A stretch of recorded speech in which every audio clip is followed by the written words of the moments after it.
ગુજરાત આજના મુખ્ય સમાચારની અંદર ગરીબોને 3 મોટી ભેટો, ઘર દીઠ 10,000 રૂપિયાની સહાય, ખેડૂતોને પાક નુકસાન અંગે 25,000 રૂપિયા ખાતામાં। આજે રાજ્ય સરકારની કેબિનેટ મીટિંગ, વિદ્યાર્થીને લઈને મહત્વના સમાચાર, ખેડૂતોનું 100% દેવું માફ કરવામાં આવશે, પીએમ સૂર્યઘર યોજના જેમાં મફતમાં વીજળી મળશે, પાક વીમો 60 દિવસમાં જમા, ટ્રેક્ટર ખરીદવા માટે 60,000 રૂપિયાની સબસિડી, બિયારણ લેવા ખેડૂતોને સલાહ, મહિલાઓને 15,000 રૂપિયા, રાશન કાર્ડ, આધાર કાર્ડ, આયુષ્માન કાર્ડમાં ફાયદાઓ, હવે અડધી કિંમતે મળશે ડીએપી ખાતર। આજનો ખેડૂત મોંઘવારીમાં ફસાયો છે, સોના ચાંદીના ભાવમાં થયો છે વધારો, ભારેથી અતિભારે વરસાદની આગાહી અને આજના સૌથી મોટા ખેડૂત સમાચાર। મિત્રો, દરેક સમાચાર, દરેક માહિતી જણાવવું એ પહેલાં ગુજરાતના જે પણ મિત્રો ચેનલ પર જો નવા આવ્યા છે એ મિત્રોને ખાસ વિનંતી છે કે ચેનલને સબસ્ક્રાઈબ કરવાનું ભૂલતા નહીં, સાથે આજનો આ વિડીયો છે તેને અંત સુધી જોતા રહેજો। તો મિત્રો, અત્યારના તાજા સમાચારની અંદર વાત કરીએ તો ભારેથી અતિભારે વરસાદની આગાહી, હવામાન નિષ્ણાત આંબાલાલ પટેલે ફરી એકવાર મોટી આગાહી કરી છે। આંબાલાલ પટેલની આગાહી મુજબ 24 કલાકમાં રાજ્યના ચોમાસું સક્રિય થઈ જશે। આગામી 17 થી 22 જૂન દરમિયાન રાજ્યના કેટલાક વિસ્તારોમાં ભારે પવનો ફૂંકાશે। આ સાથે આંબાલાલ પટેલે આગામી દિવસોમાં રાજ્યમાં સારો વરસાદ થશે તેવી આગાહી કરી છે, જ્યારે દક્ષિણ ગુજરાત, સૌરાષ્ટ્ર અને મિત્રો ત્યારબાદ જો હવામાન સમાચારની અંદર વાત કરીએ તો 104% વરસાદ પડશે, કૂવાઓ છલકાશે। આ વખતે ચોમાસું પર 104%થી વધુ વરસાદ થવાની આગાહી આંબાલાલ કાકાએ જણાવ્યું છે। ખાસ કરીને ગુજરાત માટે ખૂબ સારા સમાચાર છે। જગતના તાત વાવણી માટેની તૈયારી કરે અને સારા નક્ષત્રમાં વરસાદ થાય તે સમય પણ ખાસ જગતના તાત માટે 22 તારીખથી 28 તારીખની વચ્ચે વાવણી કરી શકશે, તે ઉત્તમ સમય છે। તેમજ હવામાન નિષ્ણાત આંબાલાલ પટેલે કહ્યું છે કે નર્મદામાં પણ નીરની આવક થઈ જશે અને જલાશયોમાં પણ પાણી ભરાશે। 2024નું ચોમાસું ગુજરાત માટે ખૂબ સારું રહેવાનું છે। મિત્રો, ત્યારબાદના સમાચારની અંદર વાત કરીએ તો ખેડૂતો માટે 3 સબસિડી યોજના આગામી એટલે કે 18મી જૂનથી 7 દિવસ સુધી ખુલ્લું મુકાશે આ ખેડૂત પોર્ટલ, જેમાં સ્માર્ટફોન, પાક સંગ્રહ સ્ટ્રક્ચર અને પાણીના ટાંકાના બાંધકામ પર સહાય યોજના માટે ઓનલાઈન અરજી કરવામાં આવશે। આગામી એટલે કે 18 તારીખના રોજ સવારે 10:30 કલાકથી 7 દિવસ માટે આ ખેડૂત પોર્ટલ પર અરજી કરી શકશે ખેડૂત મિત્રો। મિત્રો, આગળના સમાચારની અંદર વાત કરીએ તો રાશન કાર્ડ ધારકોને આટલી વસ્તુ મફત મળશે। જો તમે પણ પ્રધાનમંત્રી ગરીબ કલ્યાણ યોજનાનો લાભ લઈ રહ્યા છો તો હવેથી તમને 35 કિલો મફતમાં અનાજ મળશે। મોદી સરકારના નવા વર્ષમાં આ મોટો નિર્ણય લીધો હતો અને તે તમામ રાજ્યને દિશા નિર્દેશ પર કામ કરી દેવામાં આવશે, એટલે કે 1 તારીખથી રાજ્યમાં અંદાજે 80 કરોડથી વધુ લોકોને મફત અનાજની સુવિધા મળશે। આમાં મહત્વની વાત તો એ છે કે તમને આખું વર્ષ મફત અનાજનો ફાયદો થશે। આવો તમને જણાવ્યું કે કોને કોને મહિને 35 કિલો મફત અનાજ મળશે। તો મિત્રો, સરકાર તરફથી મળતી માહિતી અનુસાર NFSA અંતર્ગત પ્રાથમિકતાવાળા પરિવારોને પ્રતિ વ્યક્તિ દીઠ અને પ્રતિ મહિને મફતમાં અનાજ મળશે। સરકાર દ્વારા જાણકારી આપવામાં આવી છે કે લાભાર્થીઓને 5 કિલો મફત અનાજ મળશે, તો અત્યોદય અને જે ખેડૂત મિત્રો છે સાથે ગરીબ પરિવારોને છે પણ એને પણ 35 કિલો મફત અનાજ મળી રહેશે મિત્રો, જેથી તમામ રાશન કાર્ડ ધારકોને પોતાના ગામની રાશનની દુકાને જઈને પોતાનું રાશન લઈ લેવું। મિત્રો, અત્યારના તાજા સમાચારની અંદર વાત કરીએ તો આજે રાજ્ય સરકારની કેબિનેટ મીટિંગ, 57 દિવસ બાદ ગાંધીનગરમાં રાજ્ય સરકારની કેબિનેટ બેઠક મળવાની છે। લોકસભા ચૂંટણી અને તેમની આચારસંહિતા પૂરી થયા બાદ આજે પહેલી કેબિનેટ બેઠક થશે, જેમાં નરેન્દ્ર મોદીના સતત 3જી વખત વડાપ્રધાન બનતા આભાર પ્રસ્તાવ રજૂ થશે। આ સાથે પ્રી મોન્સૂન કામગીરી, શાળા પ્રવેશ ઉત્સવ, યોગ દિવસની ઉજવણી અંગે ચર્ચા થશે। આ સિવાય કમોસમી વરસાદના કારણે ખેડૂતોને થયેલા નુકસાનની સહાય મુદ્દે ચર્ચા થઈ શકે છે મિત્રો। શાળાઓ શરૂ થતાં પહેલાં સ્કૂલ વાહનોના ભાડામાં કરાયો છે આટલો વધારો। ઉનાળુ વેકેશન પૂરું થવા આવ્યું છે અને 13 જૂનથી શાળાઓ શરૂ થઈ રહી છે। આ પહેલાં વાલીઓની કમર તોડી નાખે તેવા સમાચાર સામે આવ્યા છે। જણાવી દઈએ કે સ્કૂલ શરૂ થતાં જ સ્કૂલ વેન અને રિક્ષામાં 20% જેટલો ભાડામાં વધારો કરવામાં આવ્યો છે. આ પહેલાં સ્કૂલ વેનના કિલોમીટર દીઠ 1000 રૂપિયા લેવામાં આવતા હતા. હવે તે વધીને 1200 રૂપિયા થઈ ચૂક્યા છે. મિત્રો, ચોમાસું નિષ્ક્રિય, ચિંતાજનક સમાચાર સામે આવ્યા છે. ગુજરાતમાં ચોમાસું 4 દિવસ વહેલું પ્રવેશ્યું છે. ત્યારે હવામાન નિષ્ણાત પરેશભાઈ ગોસ્વામીએ આગાહી કરી છે. તેમના પૂર્વાનુમાન અનુસાર ગુજરાતમાં ચોમાસાના આગમન સાથે જ મોન્સૂન બ્રેકની પરિસ્થિતિ સર્જાઈ શકે છે. આ વર્ષે 2 થી 3 વખત મોન્સૂન બ્રેકની પરિસ્થિતિ નિર્માણ થશે. સૌથી પહેલાં મોન્સૂન બ્રેક અંદમાન નિકોબાર ટાપુ પર, તે પછી કેરળ અને મહારાષ્ટ્રના મુંબઈની આસપાસ, અને હવે દક્ષિણ ગુજરાત અને સૌરાષ્ટ્રના દરિયાકાંઠે મોન્સૂન બ્રેક થઈ શકે છે. 13 તારીખથી ચોમાસું નિષ્ક્રિય થઈ જશે તેવી શક્યતા વ્યક્ત કરવામાં આવી છે. મિત્રો, 16 થી 17 તારીખે ફરીથી ચોમાસું સક્રિય થઈને આગળ વધશે અને વરસાદ ચાલુ થાય તેવી શક્યતા જોવા મળી ગયેલી છે. મિત્રો, ખેડૂતોને 25,000 રૂપિયાની સહાય મળશે. ગુજરાત રાજ્યના ખેડૂતોને પૂર, દુષ્કાળ અને અતિવૃષ્ટિ જેવી કુદરતી આફતોમાંથી રાહત આપવા ઓગસ્ટ 2020ના રોજ ગુજરાત સરકાર દ્વારા મુખ્યમંત્રી કિસાન સહાય યોજનાની શરૂઆત કરવામાં આવી હતી. ગુજરાત કિસાન સહાય યોજના અંતર્ગત રાજ્ય સરકાર દ્વારા ખેડૂતોને મહત્તમ 4 હેક્ટર દીઠ કૃષિ પેદાશોના નુકસાન પર 33 થી 60% નુકસાન વળતર આપવામાં આવશે. કુદરતી આફતોમાં થયેલા નુકસાનના કિસ્સામાં ખેડૂતોને 20,000 રૂપિયાનું વળતર આપવામાં આવશે અને 60%થી વધારે જો નુકસાન થયું હશે તો તેવા તમામ ખેડૂતોને વધુમાં વધુ હેક્ટર દીઠ 25,000 રૂપિયા સુધીનું વળતર મળી રહેશે. રાજ્યમાં ચોમાસાના શ્રી ગણેશ થયા છે. મિત્રો, ગુજરાતમાં મેઘરાજાનું વિધિવત રીતે પ્રારંભ થઈ ગયો છે. હવામાન વિભાગ દ્વારા વરસાદની આગાહી કરતાં જણાવ્યું છે કે દક્ષિણ ગુજરાતમાં નવસારી, ડાંગ અને વલસાડમાં આજે વરસાદનું આગમન થશે. દક્ષિણ પશ્ચિમ ચોમાસું દક્ષિણ ગુજરાતમાં પ્રવેશ્યું છે. હવામાન નિષ્ણાત પરેશ ગોસ્વામીએ કહ્યું છે કે સમય કરતાં 4 દિવસ વહેલા ગુજરાતમાં ચોમાસું બેસી ગયું છે. આજે સમગ્ર ગુજરાતમાં વરસાદની આગાહી કરવામાં આવી ગઈ છે. પાક વીમો 60 દિવસમાં જમા થશે. મિત્રો, 2018માં શરૂ થયેલી લડત 2024માં રંગ લાવી અને ન્યાય મળ્યો. 2018માં જ્યારે બનાસકાંઠા જિલ્લામાં લગભગ દુષ્કાળ જેવી સ્થિતિ હતી તેવા સમયે વીમા કંપનીઓએ સાબિત કરી દીધું હતું કે અહીં નુકસાન થયું જ નથી. 66 ખેડૂત મંડળીઓ વીમા કંપનીઓ સામે ગ્રાહક સુરક્ષા કોર્ટે ગઈ હતી. ગ્રાહક સુરક્ષા કોર્ટનો ચુકાદો 6 વર્ષે આવ્યો અને તાજેતરમાં કોર્ટે તમામ ખેડૂતોને 9%ના વ્યાજ દરે વળતર ચૂકવવાનો આદેશ આપ્યો છે. 8,000થી પણ વધારે જેટલા ખેડૂતોને 11 કરોડનું વળતર 60 દિવસમાં ચૂકવવા આદેશ કરાયો છે. હવે ખેડૂતોને મળશે અડધી કિંમતે DAP ખાતર. મોદી સરકારે ખેડૂતોને મોટી ભેટ આપી છે. કેન્દ્ર સરકાર ખેડૂતોના ખર્ચને ઘટાડવા માટે વિશેષ યોજના બનાવી રહી છે, જેમાં સરકાર હવે DAP ખાતરમાં સબસિડી આપવા જઈ રહી છે. ઘણા લાંબા સમયથી સરકાર આ દિશામાં કામ કરી રહી હતી, જેમાં સરકારને સફળતા મળી છે. સરકારે IFFCO દ્વારા તૈયાર કરવામાં આવેલી નેનો DAP લોન્ચ કરવામાં આવી છે. IFFCO દ્વારા તૈયાર કરવામાં આવેલી આ DAP ખાતરની કિંમત 600 રૂપિયા હશે, જેમાં 500 રૂપિયા ગ્રામ DAP ખાતરની પ્રવાહી ઉપલબ્ધ રહેશે. આ ખાતર 1 બોરી જેટલું કામ કરશે. હાલમાં DAP ખાતરની બોરીની કિંમત 1350 રૂપિયા છે, એટલે કે તેમની સરખામણી આ ખાતર છે તે અડધા ભાવમાં મળી રહેશે. ખેડૂતોને દર મહિને મળશે 3,000 રૂપિયાની સહાય. PM કિસાન યોજનાની સાથે કેન્દ્ર સરકાર દ્વારા પ્રધાનમંત્રી કિસાન માનધન યોજનાની પણ શરૂઆત કરવામાં આવી છે, જેમાં ખેડૂતોને વાર્ષિક સહાય આપવામાં આવે છે. PM માનધન યોજના હેઠળ સરકાર ખેડૂતોના ખાતામાં દર મહિને 3,000 રૂપિયા ટ્રાન્સફર કરે છે, જ્યારે આ યોજના હેઠળ ખેડૂતોને માસિક 3,000 રૂપિયાનું પેન્શન આપવામાં આવે છે.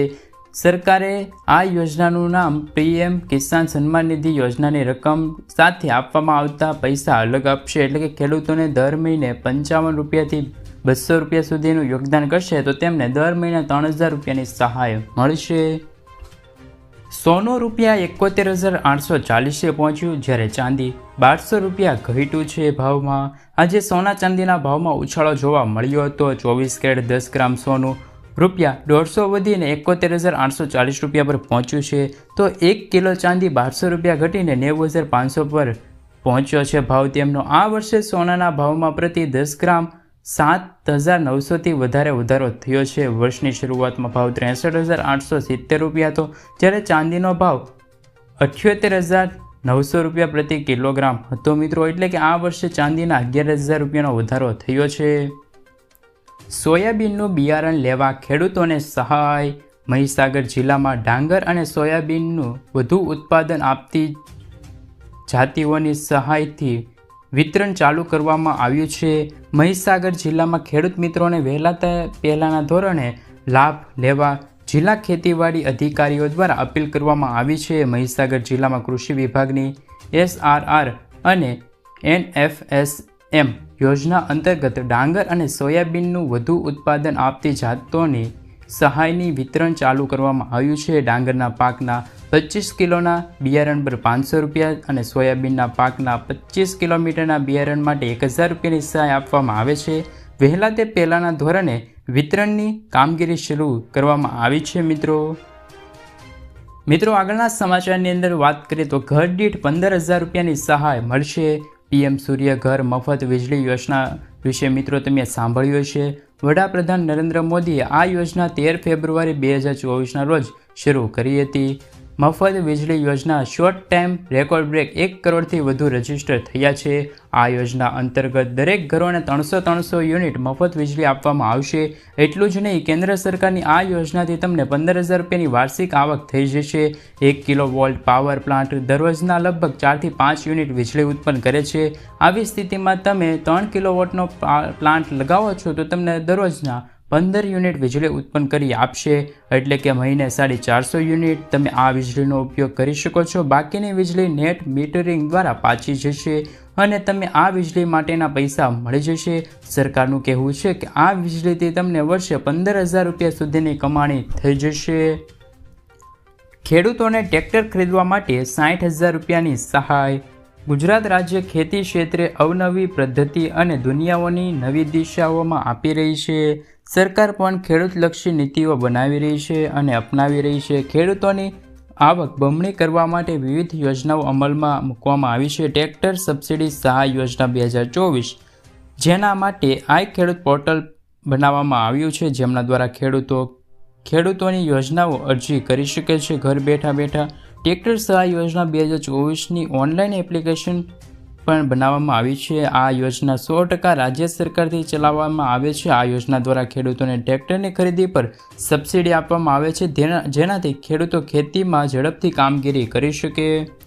આજનો ખેડૂત મોંઘવારીમાં ફસાયો છે. 2 વર્ષ પહેલાં મગફળીનું બિયારણ 1,000 થી 1,200 રૂપિયામાં મળતું, જે આજે ડબલ થઈને 2,200 થી 4,000 રૂપિયા સુધી પહોંચ્યું છે. તે જ રીતે 2 વર્ષ પહેલાં 1 હેક્ટર જમીન ખેડવાના રૂપિયા પ્રતિ કલાકે 800 રૂપિયા હતા, જે આજ વધીને 1,200 રૂપિયાએ પહોંચ્યા છે. વધુમાં 2 વર્ષ પહેલાં એક દિવસમાં ખેત મજૂરીનું વેતન 150 થી 200 રૂપિયા હતું, જે આજે 250 થી 350 થયું છે. રાસાયણિક દવાના ખાતરમાં 2 વર્ષ પહેલાં અને આજની કિંમતોમાં ભાવમાં 30%નો વધારો થયો છે. આમ વધતી જતી મોંઘવારીના કારણે દિવસે ને દિવસે ખેડૂત દેવાદાર બનતો જાય છે. મિત્રો 100% ગેરંટી દેવું માફ થશે. ગુજરાતના દેવા માફ કરવા અને દેવા માફીની રકમ નક્કી કરવા માટે એક સ્થાયી કૃષિ દેવા માફી આયોગ કમિટીની રચના કરવામાં આવી છે. એટલે કે ખેડૂતોને કેટલું દેવું માફ કરવું, કેવી રીતે આ દેવું માફ કરવું, ક્યારે અને કેટલી વાર દેવું માફ કરવું, તે માટે ખાસ કમિટીની બનાવવામાં આવી છે. જો આવનારા સમયમાં રાજ્યમાં કોંગ્રેસની સરકાર બને તો ખેડૂતો માટે એક ચોક્કસ આયોગ બનવામાં આવી છે, જેમાં દર વખતે અને જ્યારે જરૂર પડે ત્યારે ખેડૂતોનું દેવું માફ કરવામાં આવશે તેવી કોંગ્રેસના નેતા રાહુલ ગાંધી દ્વારા છે તે ગેરંટી આપવામાં આવી છે. મિત્રો ત્યારબાદના આજના તાજા સમાચારની અંદર વાત કરીએ તો રાજકોટ માર્કેટિંગ યાર્ડમાં આજ વધારે બટાકા પાકની આવક થઈ હતી. આજે રાજકોટ માર્કેટિંગ યાર્ડમાં 2800 ક્વિન્ટલ આવક નોંધાઈ હતી. ખેડૂતોને 350 થી 525 રૂપિયા ભાવ મળ્યો છે. યાર્ડમાં બટાકાની આવક વધારે થતાં યાર્ડમાં બટાટાથી ઉભરાયું હતું. રાજકોટ માર્કેટિંગ યાર્ડમાં લીંબુના ભાવ ખેડૂતોને સારા મળ્યા અને ખેડૂતોમાં ખુશીનો માહોલ જોવા મળ્યો હતો, કારણ કે ખેડૂતોને 1 મણ લીંબુના ભાવ 2,000 થી 2,500 રૂપિયા સુધી મળ્યા છે. યાર્ડમાં આજે લીંબુની આવક પણ 286 ક્વિન્ટલ નોંધાઈ હતી. રાશન કાર્ડ ધારકો માટે ખુશખબર. રાષ્ટ્રીય અન્ન સલામતી કાયદા હેઠળ વધુ કુટુંબોને આવરીને તેમનું રેશનિંગ અનાજ આપી શકાય તે માટે અન્ન અને નાગરિક પુરવઠા વિભાગમાં ફેરફાર કરવામાં આવ્યો છે. શહેરી વિસ્તાર માટે જે કુટુંબના કોઈ પણ સભ્ય માસિક 15,000થી ઓછી આવક ધરાવતા હોય તો તેમને અન્ન સુરક્ષા હેઠળ આવરી લેવામાં આવશે. ગ્રામ્ય વિસ્તારમાં માસિક 15,000થી વધુ આવક ધરાવતા હોય તો તેમને અન્ન સુરક્ષા હેઠળ આવરી લેવામાં આવશે. ગુજરાત પુરવઠા વિભાગ દ્વારા અત્યાર સુધી આવક મર્યાદા 10,000 હતી તે હવે વધારીને 15,000 કરવામાં આવી છે. નમસ્કાર ખેડૂત મિત્રો, આજે આપણે પીએમ કિસાન યોજના વિશે વાત કરવાની છે. તો મિત્રો, ખેડૂતોને 17મો હપ્તો ક્યારે આવશે અને 17મા હપ્તામાં કેટલા રૂપિયા મળશે તેમના વિશે વાત કરવાની છે. તો મિત્રો, ચૂંટણીના પરિણામ આવ્યા બાદ તેમની સાથે ખેડૂતો માટે ખુશીના સમાચાર પણ આવ્યા છે. મિત્રો, ખેડૂતોને 17મો હપ્તો છે તે ટૂંક સમયમાં છે તે ટ્રાન્સફર કરી દેવામાં આવશે. સાથે મિત્રો, જો તમે આ ભૂલ કરી છે તો તમને છે તે હપ્તાના પૈસા નહીં મળે. તો ચાલો મિત્રો, આજે આપણે આ માહિતીની જાણકારી મેળવશું. જેથી મિત્રો, ચેનલ પર જો નવા આવ્યા છો તો ચેનલને સબસ્ક્રાઈબ કરવાનું ભૂલતા નહીં. સાથે આજનો આ વિડીયો છે તેને અંત સુધી જોતા રહેજો. આજે આ વિસ્તારમાં પડી શકે છે વરસાદ. હવામાન વિભાગની આગાહી મુજબ આજે દક્ષિણ અને મધ્યમ ગુજરાતના ભાગોમાં વરસાદ વરસી શકે છે. આ સાથે સૌરાષ્ટ્રના દરિયાકાંઠાના વિસ્તારોમાં પણ વરસાદની આગાહી કરવામાં આવી છે. અમદાવાદ, ગાંધીનગર, અરવલ્લી, ખેડા, આણંદ, પંચમહાલ, મહીસાગર, સુરત, ડાંગ, ભરૂચ, નવસારી, વલસાડ, તાપી, નર્મદા, છોટાઉદેપુર, વડોદરા અને બનાસકાંઠામાં સાથે ગુજરાતના જે દરિયાકાંઠાના વિસ્તાર છે જેમ કે અમરેલી, ભાવનગર, ગીર સોમનાથ સહિતના સૌરાષ્ટ્રના જિલ્લાઓમાં પણ વરસાદની સંભાવના જોવા મળી રહેલી છે. મિત્રો, આગળના સમાચારની અંદર વાત કરીએ તો ચૂંટણી પછી દેવા માફી અંગેની જાહેરાત કરવામાં આવતી હતી. મિત્રો, પણ શું છે સમાચાર તેમના વિશે વાત કરીએ. તમામ ખેડૂતો માટે સમાચાર ખૂબ જ અગત્યના છે. દેવા માફીને લઈને મોટા સમાચાર સામે આવ્યા છે. મોદી સરકારે 2004ના વર્ષમાં જ્યારે સત્તા ઉપર આવ્યા ત્યારે તેમણે કહ્યું હતું કે 2022 સુધીમાં ખેડૂતોની આવક બમણી થઈ જશે. મોદી સરકારે વચન આપ્યું હતું અને કહ્યું હતું કે મોદી સરકારનું વચન તો ખૂબ જ અનેરું છે. મોદી સરકાર વચન આપે છે તે વચન ક્યારેય ખોટું જતું નથી, પરંતુ આ વચનનું લક્ષ્ય હજુ સુધી પૂરું નથી થયું. ખેડૂતોને જે વચન આપ્યું હતું એ પણ અધૂરું છે.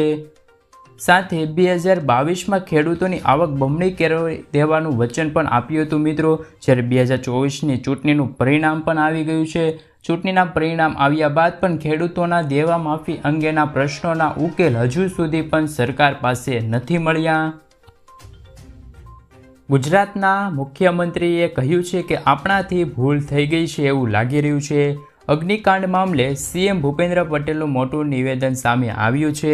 રાજકોટ ગેમ ઝોન ઘટના વિશે કહ્યું છે કે આ ઘટના પરથી એવું લાગી રહ્યું છે કે આપણાથી ભૂલ થઈ છે. માનવ જીવનની રક્ષા એ આપણી પહેલી ફરજ છે. અધિકાર કે પદાધિકારોએ આ તમામ બાબતનું ધ્યાન રાખવું જોઈએ. રાજકોટ અગ્નિકાંડ જેવી ઘટના ગુજરાતમાં ફરી ન બને તે માટે તેમનું ધ્યાન રાખવું પડશે. વિકાસ કરીને આપને અન્ય બાબતો ભૂલી ગયા. સરકારે એસઓપી જાહેર કરી છે. મિત્રો, ત્યારબાદના સમાચારની અંદર વાત કરીએ તો પેટ્રોલ ડીઝલની મોટી જાહેરાત. મોદી સરકાર 3.0ની રચના થતાં જ પેટ્રોલિયમ મંત્રી હરદીપસિંહ પુરીએ એક મોટી જાહેરાત કરી છે. તેમણે કહ્યું છે કે આ વખત સરકાર પેટ્રોલ, ડીઝલ અને નેશનલ ગેસ જેવા ઉત્પાદનોને જીએસટીના દાયરામાં લગાવવામાં તમામ પ્રયાસો કરશે. જો પેટ્રોલ અને ડીઝલ પર જીએસટીમાં આવવામાં આવે તો ગ્રાહકોને મોટો ફાયદો થશે. જોકે સરકાર આ મામલે કેવા રિસ્પોન્સ આપે છે તે પણ અગત્યની વાત રહેશે. મિત્રો, આગળના સમાચારની અંદર વાત કરીએ તો સ્માર્ટ વીજ મીટરને લઈને આવ્યા છે મહત્વના સમાચાર. વડોદરામાં ચર્ચામાં રહેલા સ્માર્ટ મીટરનો મુદ્દો હજી પણ વિવાદમાં છે. ફરી એકવાર ગ્રાહકને સ્માર્ટ મીટરે ઝટકો આપ્યો છે. ગોધરામાં એક ગ્રાહકને સ્માર્ટ મીટરનું ₹1થી વધુ બિલ આવ્યું છે. મીટર ધારકોને બિલની રકમ ચોંકાવી જતાં ઉગ્ર રજૂઆત માટે MGVCL ઓફિસે પહોંચ્યા છે. અહીં તેમને ટેકનિકલ ખામીના કારણે આવું થયું છે. ગોધરામાં 7,000 કરતાં પણ વધુ સ્માર્ટ મીટરની એપ્સ ના કારણે બંધ કરવામાં આવી છે. 14 અને 15 જૂનના દિવસે પડી શકે છે વરસાદ. મિત્રો, ગુજરાતમાં ફરીથી વરસાદની આગાહી કરવામાં આવી છે, જેમાં આંબાલાલ પટેલ અને પરેશભાઈ ગોસ્વામી દ્વારા ફરી ગુજરાતમાં વરસાદની આગાહી કરવામાં આવી છે. ઘણા વિસ્તારોમાં વરસાદી માહોલ રહેશે.